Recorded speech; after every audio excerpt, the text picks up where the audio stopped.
But the crucial question that the world wants to know is, having arisen or having fully developed, what kind of a China, what kind of power is it going to be?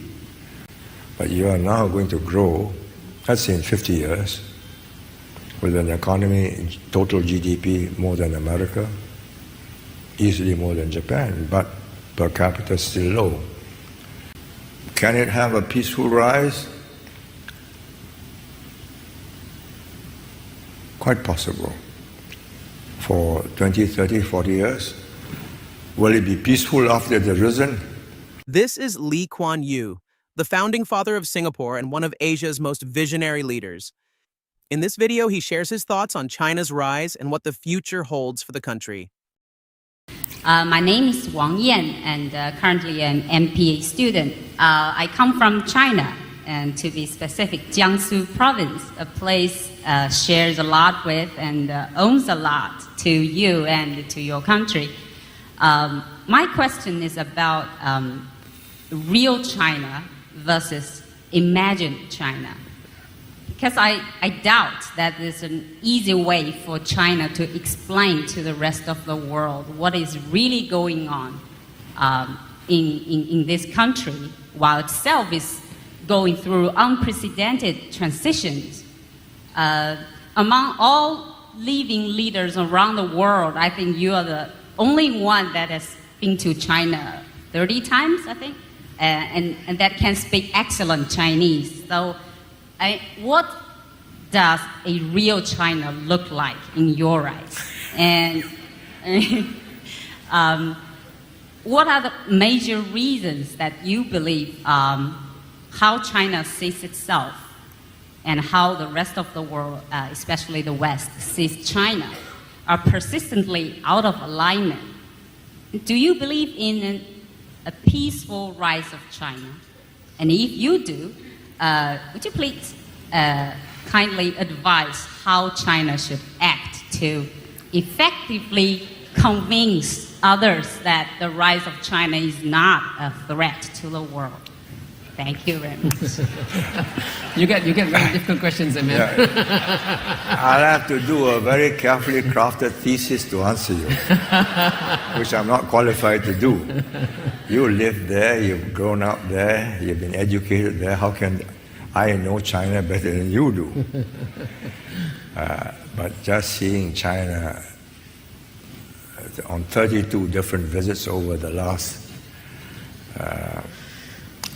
since 1976, that's about 33 years, I would say it's been a remarkable transformation. The China I visited in 1976 was dilapidated, down, grey, drab, everybody in the same mouth jackets, unlit streets. I was put up in the best hotel in Shanghai. I went down at night after dinner to see what it's like, and dark streets, unlighted shops, and whole streams of people. So you've got to keep on moving, otherwise you're holding everybody up. Overcrowded. Now you go to Shanghai, unbelievably, it's widened the roads, they've greened up the place, huge tremendous improvements in their infrastructure. So that's coastal China, and you can find that in Guangzhou, Dalian, Tianjin, all the coastal cities. I've also been to the interior. I've been to Lanzhou to see the caves in Dunhuang, and it was an arid place. It's got oil, and the oil has got to be shared with 1.3 billion people. So if Lanzhou was just looking after itself with its 40 million, it might be quite a wealthy little oil state, but it's not as. So what is the real China? I think there are multiple real Chinas, depending, even within a province. But given the diversity of the country, the progress is made is quite outstanding.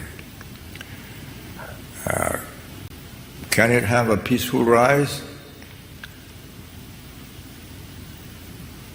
Quite possible. For 20, 30, 40 years. Will it be peaceful after it has risen? I cannot say. Because, every year since 1976, the relationship of China between Singapore and China, yes, it's good, it's friendly, but in 76, they were asking me questions about the free market, about many things. Now we are talking at a different level. I'm talking to people who read enormously and been briefed. So we are talking at a different level, and the relationship is at a more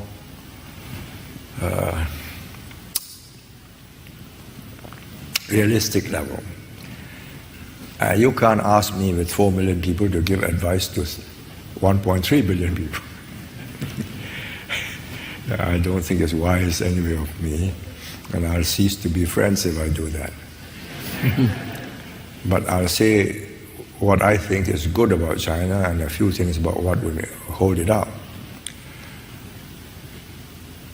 One, they've got the system going. When they say we will do this, it's done. The difference between India and China is stark. In India, Delhi can say, do that. But the chief minister says, you're not appointing me, I follow you. It's my voters who will make me the chief minister in the next election. So I say, yes, of course, but I don't do it. But in China, when they tell the party secretary, this must be done, and you don't do it, in the next reshuffle, you'll move sideways. So if you want to get up to the Politburo, you make sure it's a success. So you take Suzhou, all the I think there are 6 or 7 officials that we dealt with, and they were very able ones. They are now right at the top. 2 party secretaries, 1 member of the Politburo in charge of discipline and so on, a very important post. Because that's the way it is. The system works because if you perform, I promote you. You don't perform, you're out. Sideways. So that's a systemic difference. The other thing that impresses me is the quality of the men that's coming up. 76, I met revolutionaries. Everywhere you went in the provinces, coming way and way. So the Revolutionary Committee greets you, and their sum total of knowledge is Marxism, Communism, Leninism, and Maoism. And now you're meeting a different generation. The younger you go, the more Western educated they are, the more they're familiar with the world, and the higher the quality, and I think they got the system in order. You have to retire at that age. 65 in the center, in the provinces, mayors retire at 60, party secretary 65, even in the center you're very good and you go on to 70. Now what is the bad side? Well, the bad side is, first, a dysfunctional system because of the corruption, a lot of unhappiness at lower levels. How to be rid of it? It's a very difficult job because all communist countries face this problem. During the time when the economy was controlled, money is useless. You can have a lot of paper money, but you can't go, there's nothing in the shops. You go to the shops that your pecking order decides. I'm cadre first class, and I go hospital first class, shops first class, I buy all these things. You are cadre 9th class and you go to a different kind of class. You are not even a cadre. Well, that's too bad. On one of my tours, this is where there's a bit of hypocrisy. One of the people who accompanied us was wearing this mouse suit. So I said, well, you see, I show you. He unbuttoned himself and said, fur line inside. If you're an ordinary fellow, you don't have a fur line now. You just shiver, you put on more layers of cotton. But they maintain this egalitarian look. Now the problem now is with that egalitarian look, the poor are being squeezed at lower levels, and they see little officials getting prosperous and leading a good life, and they are not in their land. They don't own the land, but nevertheless, having tilled the land, and they expect adequate compensation, and they don't get it, so you get riots. So I think there are serious problems of equity there, and with CCTV now, you can see how beautiful Beijing is, how beautiful Shanghai is, and I'm still in my mud house, or my mud hut. When is my turn? Nobody knows. I mean, maybe 50 years, 60 years, because the trickle-down effect will take a very long time. So the present leadership is putting all the infrastructure in the less developed areas, but can you convert it quickly? I don't think so. Educational levels are lower, cultural levels are lower, you've got to educate them. Teachers don't want to go to such provinces, good teachers, because where are the facilities for your children's education and hospitals and so on? So it'll be a problem getting them up to speed. So corruption, inequality, and misbehavior, especially at lower levels, will lead to all kinds of problems, which can be contained because they've got a very powerful apparatus. People's security police, the army, the party.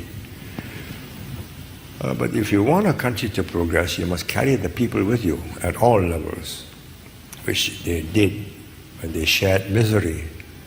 But now the prosperity is not shared equally. I mean, you are here, you're from Jiangsu, it's one of the prosperous provinces. You're well dressed, you're well educated, you speak English. If you were in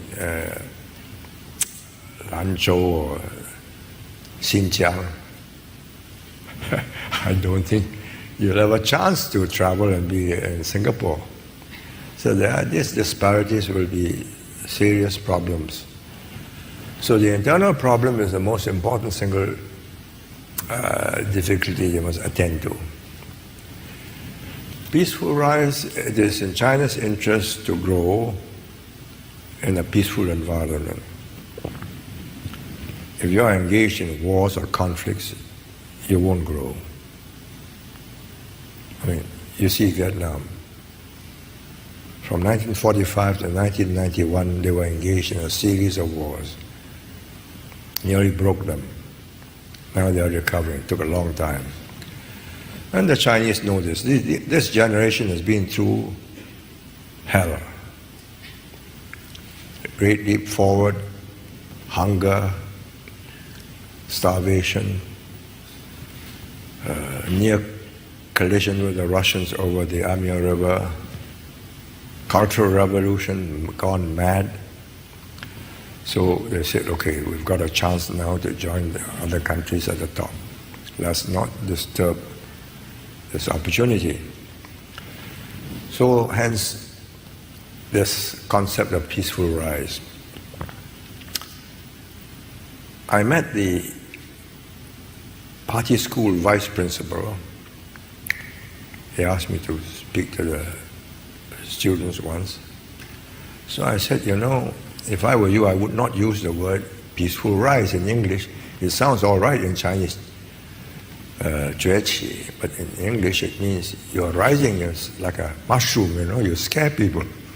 Why not say cultural renaissance, that you are going back to Tang Dynasty or Sung Dynasty or Han Dynasty, a restoration of your cultural efflorescence. That will make people concentrate on the cultural side. So they now settle for peaceful development. I say they've moved away from peaceful rise. I have no doubts that they will have they want a peaceful rise. This generation. But the grandchildren may think that they have already arrived, and then they begin to flex their muscles, and then you will have a very different China. So I put this question to them. They said, no, it won't happen. We'll tell them. Teach them all the lessons. The grandchildren never listen to grandfathers. So that's one problem. The other problem is a more crucial one. If you start off in the belief that the world has been unkind to you, that the world has exploited you, that the imperialists have devastated you, looted Beijing, done all this to you. One day you get at the top table, you'll square accounts. Well, that's no good. I think you must get a generation to grow up and say, look, you're not going back to old China when you were just the only power in the world, as far as you know. Rome was far away. And the Silk Road, well, you can't invade each other. But you are now going to grow, let's say in 50 years, with an economy, total GDP more than America, easily more than Japan, but per capita still low. But you are just one of many other powers, many of them more innovative, more inventive, more resilient in meeting with changes in technology and changes in social lives and so on. So I tell my American friends, if I were you, I wouldn't worry about them today, democracy and so on. Leave it to them. You've got tens of thousands of bright Chinese students in America. You give them a bad impression, a bad time, they'll go home nursing a grievance. You accept them as friends and say, look, this is one world, global warming. We will be in trouble, you will be in trouble. AIDS, terrorism, chemical weapons, nuclear weapons. It's a different world. China will not be the sole power. But sometimes, I'm not talking about people at the top, I think they understand this. But the people at the bottom, middle ranges, when the Deputy Prime Minister, our Deputy Prime Minister, who's now Prime Minister, went to Taiwan, the barrage of vicious articles on him on the internet from young students was intense. Suddenly, from a good old friend, we became a brand new enemy. Overnight. That gives us cause for reflection. So I said to some of my Chinese friends, I said, look, that's, you better tell your young people, if you say we are old friends, then we have to stay old friends for a long time. You can't say, suddenly I do something which you don't like and we become an enemy. I'm not sure if they can get the young people to understand that, because they are growing up in a different China. A China which they feel is going to come up very quickly, Jueqi. I'm not sure it's going to come up without troubles. I think enormous social problems will crop up, disparity, corruption, all kinds of problems. But the crucial question that the world wants to know is, having arisen or having fully developed, what kind of a China, what kind of power is it going to be? Because by then you'll be 1,500 million or 600 million, educated, organized. It can become. Now they keep on saying, we're not going to be a hegemon. Never. No, I believe it for their lifetime. But as I think of the young attacking us, I think overnight I became an enemy. How is that? So I explained it to my friends. I said, no, when you do that, you annoy 1.3 billion people. Yi. That caused me to pause again. So when you annoy me, you only annoyed 4 million people. But I thought you said all countries, big and small, are the same. So I begin to have doubts about that. But never mind, I think it is still in the formative stage. And if I were America, Europe, and Japan, I would spend time to make sure that the mindset of the younger generation is not one of hostility, but one of acceptance and an understanding that you are now a stakeholder, which was Bob Zweig's very apt description of their role. When they were called a stakeholder, they asked me, what is a stakeholder? I said, it means you got a stake in it, and if it goes down, you will lose money. So after some time, they said, yeah, that's right. So stakeholders are a good idea. So make them feel they're stakeholders, and if this earth goes warm, they're in as much trouble as anybody else. Thank you. Thank you.